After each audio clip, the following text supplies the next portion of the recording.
Legendary status. Vic XL, Sam P's aka TF. Where y'all gonna learn, man? You can't stop what's inevitable. It's the incredible. PZ AKTF dropping jewels, but they edible. I ate my vegetables, but he ate my spinach. Riding with Vic again, so no, we ain't finished. Legendary status, so no, you cannot copy. Riding dirty radio, so crispy, also sloppy. Instant to the street, so we know just what is needed. But keep it underground, staying down, cause we ain't greedy. This is where you find what is popping for the culture, where we keeping it all fresh and stay away from all the vultures. No scavengers here, just keeping it real. Vic got it out the mud, but it's still so clear. So sit back, relax, and just let us lead you. If you trolling for no reason, then we don't need you. It's Vic XL, he can't be stopped. Riding dirty forever, the home of real hip hop. Ride dirty, dog, and y'all can't harm me. I'm living fly in the sky with the stars. Ride dirty, ride dirty, ride dirty, ride dirty. Ride dirty, dog, and y'all can't harm me. I'm living fly in the sky with the stars. Ride dirty, ride dirty, ride dirty, ride dirty.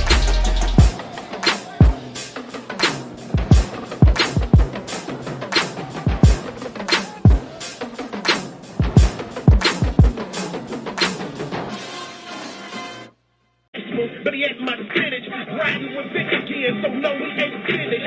Legendary status, so no, you cannot copy. Riding dirty radio, so crispy, also sloppy. Instant to the street, so we know just what is needed. But keep it underground, staying down, cause we ain't greedy. This is where you find what is popping for the culture, where we keeping it all fresh and stay away from all the vultures. No scavengers here, just keeping it real. Vic got it out the mud, but it's still so clear. So sit back, relax, and just let us lead you. If you trolling for no reason, then we don't need you. It's Vic XL, he can't be stopped. Riding dirty forever, the home of real hip hop. Ride dirty, dog, y'all can't harm me. I'm living fly in the sky with the stars. Ride dirty, ride dirty, ride dirty, ride dirty. Ride dirty, dog, y'all can't harm me. I'm living fly in the sky with the stars. Ride dirty, ride dirty, ride dirty, ride dirty.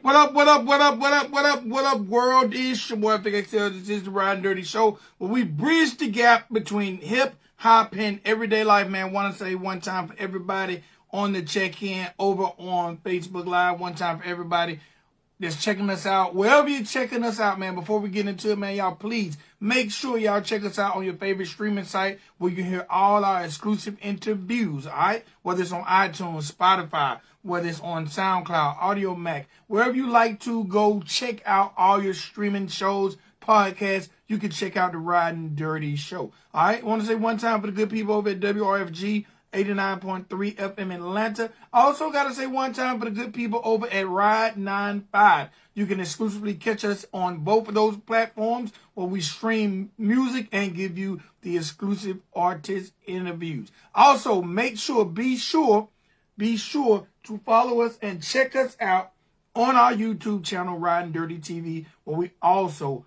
put all these exclusive artist interviews. All right. Now, tonight is no different than any other night on the Riding Dirty Show. So we're going to get straight into it, man. We got a wonderful guest. We got a very entertaining guest. So we're going to get to it. So ladies and gentlemen, boys and girls, welcome to the Riding Dirty platform, singer, Mr. Hollis Morrisette. How you doing today, sir?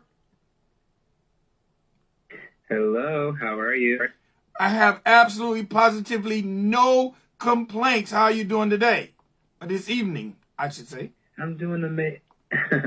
I'm doing amazing. It is evening. I'm on the West Coast, so it's about 8 o'clock over here. But no complaints at all. It's nice and breezy. All right. Now, down south, I'm in the ATL, down south. It was a typical hot-ass day. You know, we have very little humidity here.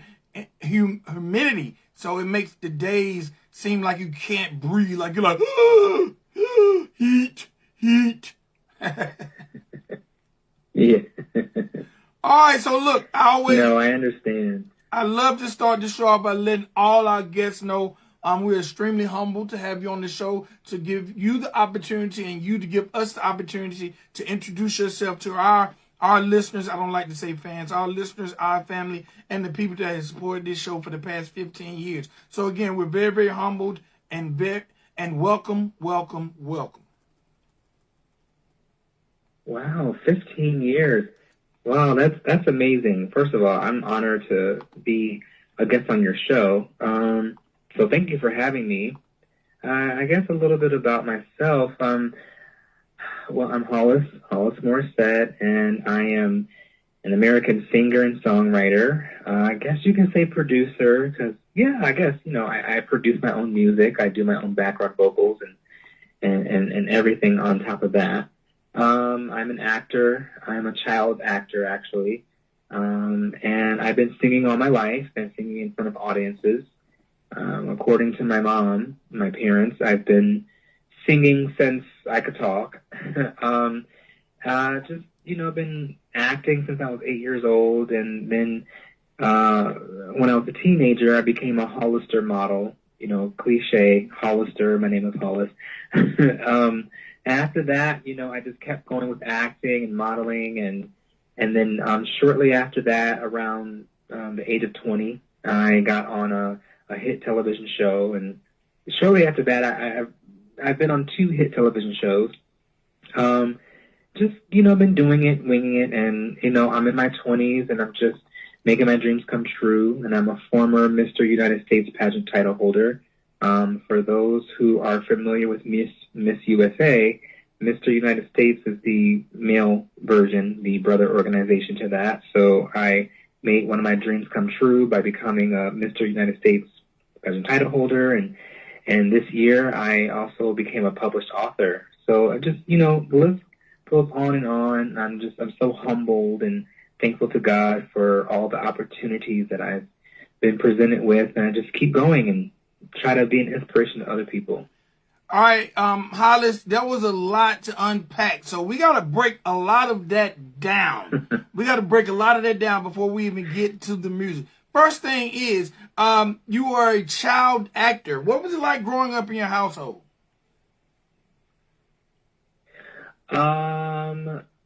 Different. I didn't get into television until I was 20, but prior to that, I did a lot of theater. So that was my child acting. So I think I was just always misunderstood. Like, a lot of my family, they would always, go to school, go to college, get their bachelor's, get their master's, go into their careers, own a home by 23, 24. So it was a lot different because I was always I felt like the outsider because I was always animated and I was always watching my favorite movies and television shows. So I was always reenacting those. And I think I was just misunderstood because at first it just seemed like a phase to them. But fun fact, and I've said this in previous magazine features that I've had, that when I was 5 years old, not many people at that age know what they want. But when I was 5, I told my parents at 5 years old that I am moving to Los Angeles and I'm going to be an actor. I'm going to be a singer. I'm going to do everything I want to do. And at that age, I knew what I wanted. Okay, now look, I'm going to be very, very, very honest. When I was 5 years old, I told my mother I wanted to be a fire truck. Not a fireman. Yeah. I literally wanted to be a fire truck. I didn't realize at 5 years old that I couldn't be a transformer. I wanted to be a transformer and transform into the fire truck. I felt like the truck was way more important than the fireman. Now, needless to say, I didn't become a truck or a fireman, but at 5, I wasn't as dead on with my ambitions as you obviously were. Mm-hmm. Yeah, I was born very different. That's all I can say. I was born very different. I knew what I wanted. I played with the action figures. I had the G.I. Joe. I had the Buzz Lightyear, the Mr. Potato Head, and I had all the little games and the little things you play, the PlayStations and all that. Yeah, they were fun, but for me, I always knew as long as I had a beat and a microphone and a script in my hand and a camera in my face, I always knew that I felt at home. Okay. So at what point in your life did you start to pursue these things? All right, you mentioned that you were a child actor, and you mentioned that you've been in two hit productions. At what point you say, you know what, let's do it?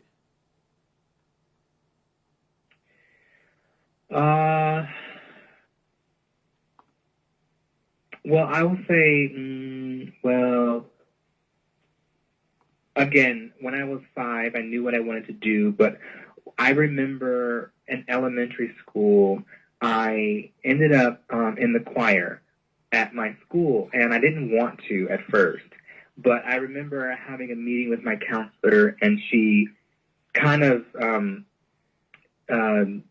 sort of deferred the conversation, and she asked me, she said, "Can you sing?" And I said, "Well, yeah, a little bit." "Why?" She said, "Well, I could hear it in your voice."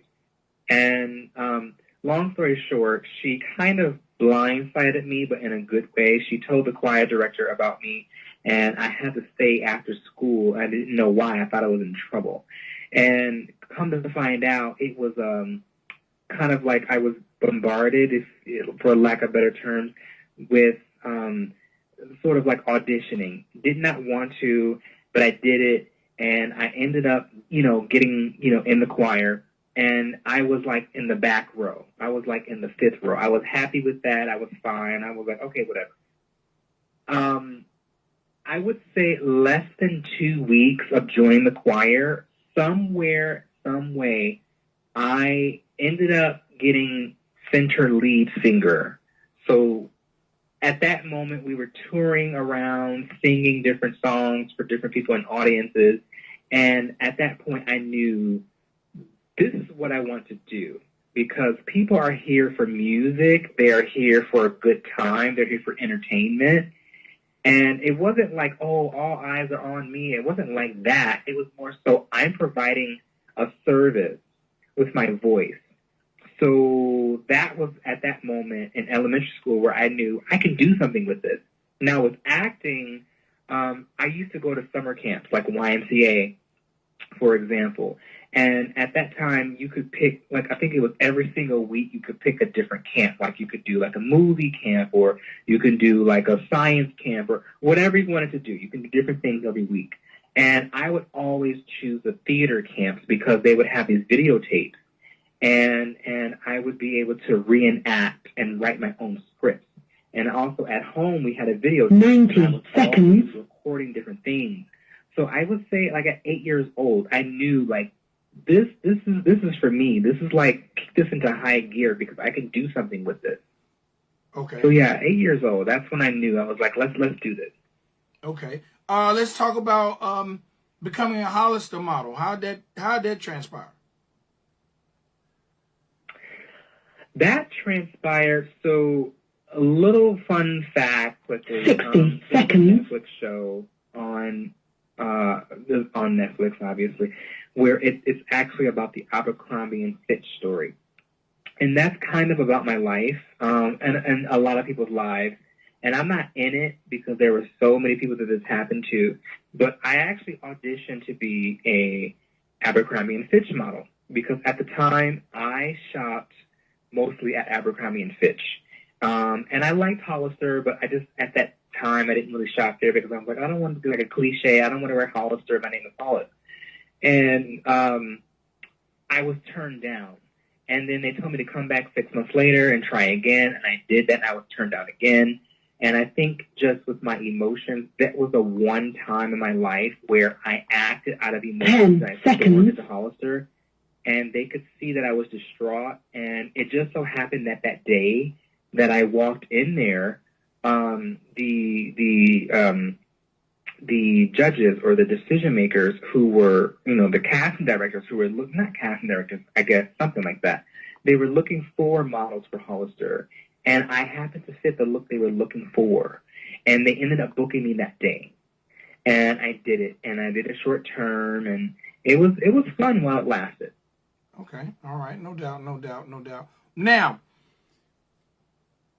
let's talk about this Mr. What did you say? Mr. USA, Mr. Universe? Mr. United States, yes. All right. First of all, I did not know such a thing existed. How did you get involved, and what's the process like to even be a part of something like that?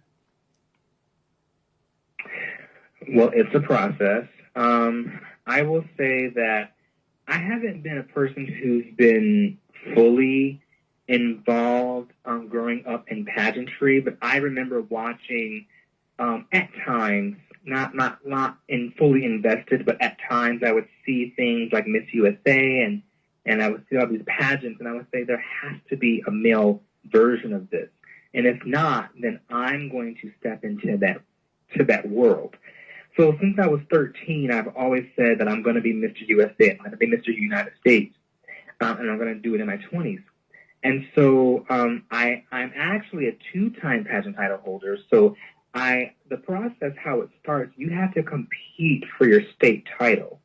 And I competed, and I won. And I won my state title, even though California is my home.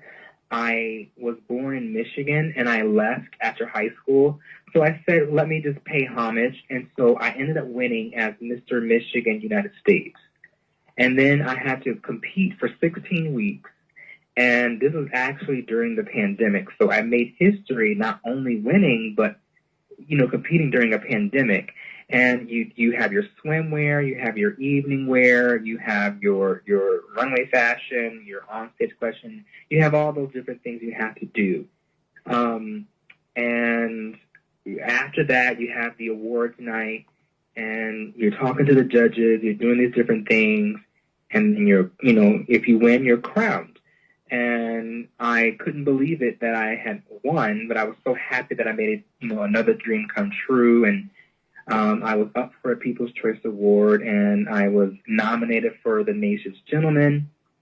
And, I did a lot of community service. I had my reign extended. I did all these different public interviews. So it was a pretty big deal, and I had a lot of fun doing it.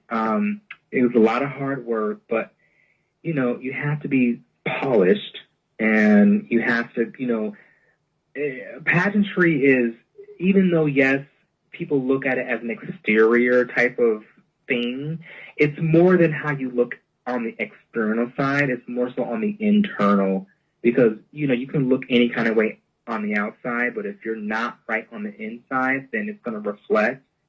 So that's kind of what I had to learn as well and teach during my time of my reign, that it starts within with your handsomeness, and then your external will shine. And, I've just been enjoying myself. Okay. All right, man, this is the last thing I'm going to ask before we get to this music. You have a children's book called We Are Enough, Friend. Tell me about this children's book and what made you go from acting to modeling to being an author.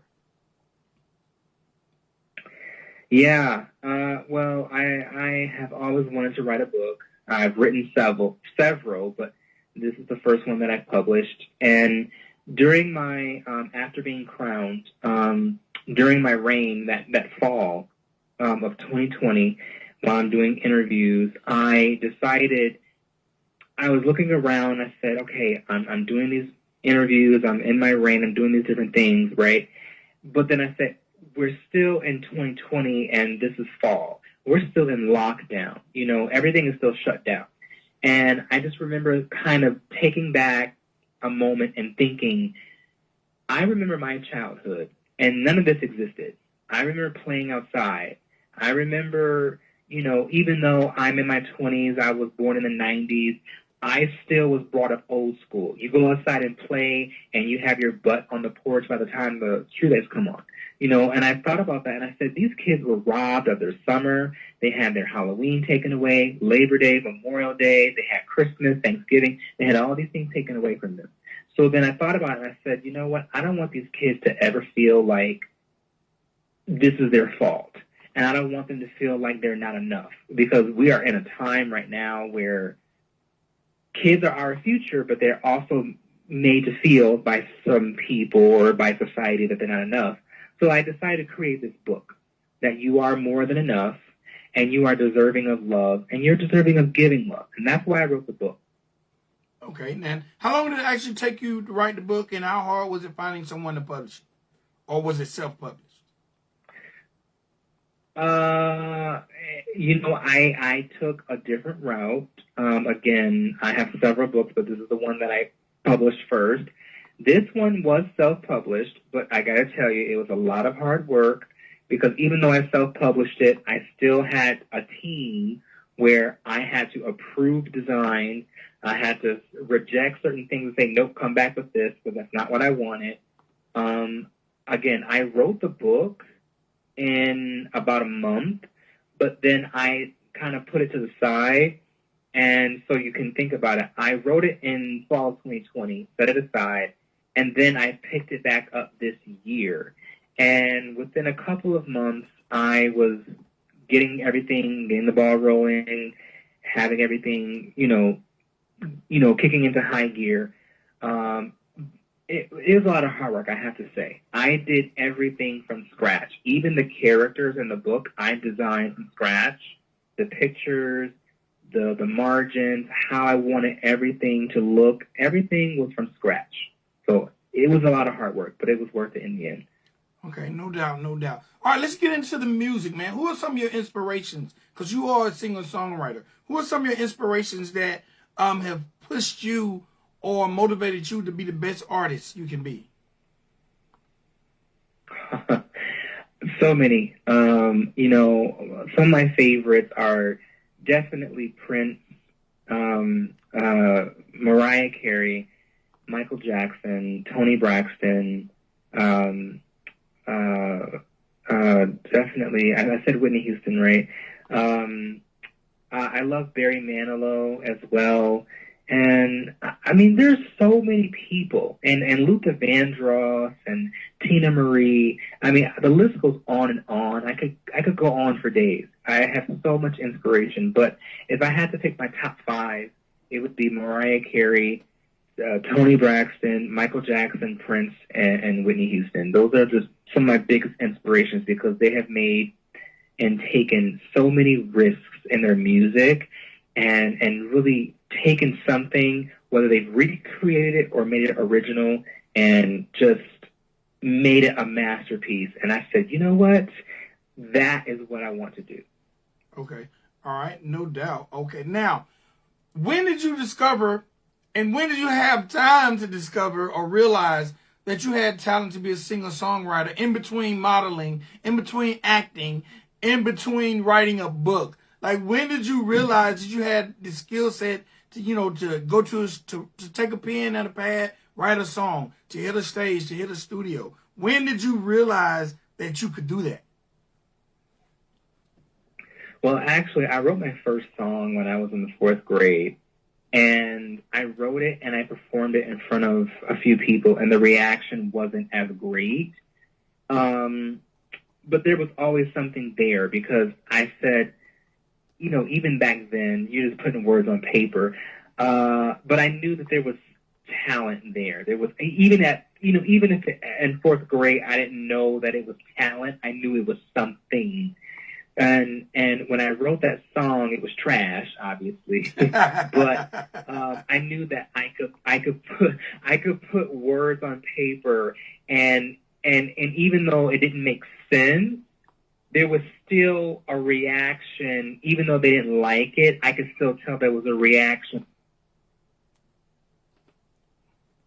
Thought about it. I said, pen and paper, me, and emotions with a reaction. So that's when I realized, okay. And then I kind of took a break from that. I've always sang, but I took a break from songwriting, because I think I just went to a place of, self-doubt, like, oh, I can't be a songwriter. And I think that's one of the most disrespectful things you can say to yourself, that you can't do something.